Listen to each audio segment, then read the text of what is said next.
Musumeci pubblica sul sito della regione un consuntivo dell'attività di governo nella legislatura, la ricandidatura, gli interventi incrociati di Meloni e Miccichè. Giuliana Miccichè. Quarto tema. Non si sono ancora placate le tensioni nel centrodestra, anzi tutt'altro. Tuttavia Nello Musumeci prosegue spedita la sua marcia verso la riconquista di Palazzo d'Orléans. Sul sito della regione il presidente ha appena pubblicato un documento consuntivo del suo governo nel corso della legislatura.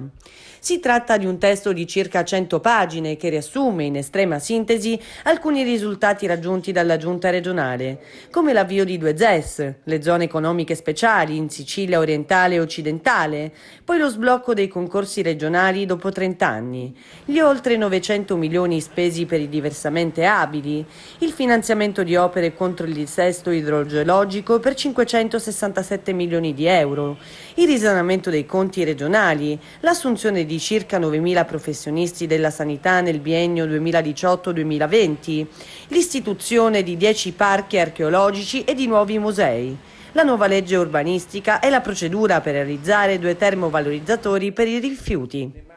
E ancora centinaia di milioni per l'edilizia scolastica, sanitaria e per infrastrutture stradali, portuali e digitali. Nell'opuscolo anche i dati su agricoltura, attività produttive e fondi europei. E il presidente della regione commenta: in questi 4 anni abbiamo lavorato con grande impegno, investendo miliardi affinché la Sicilia potesse tornare alla normalità.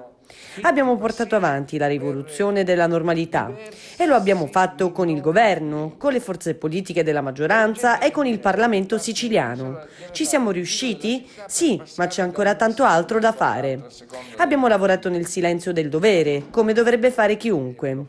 Ma chi ha assunto ruoli di responsabilità istituzionale ha anche la necessità di comunicare agli elettori, a quelli che ci hanno votato e a quelli che legittimamente hanno votato in maniera diversa. E questo è il dovere di compiere un atto istituzionale, conclude.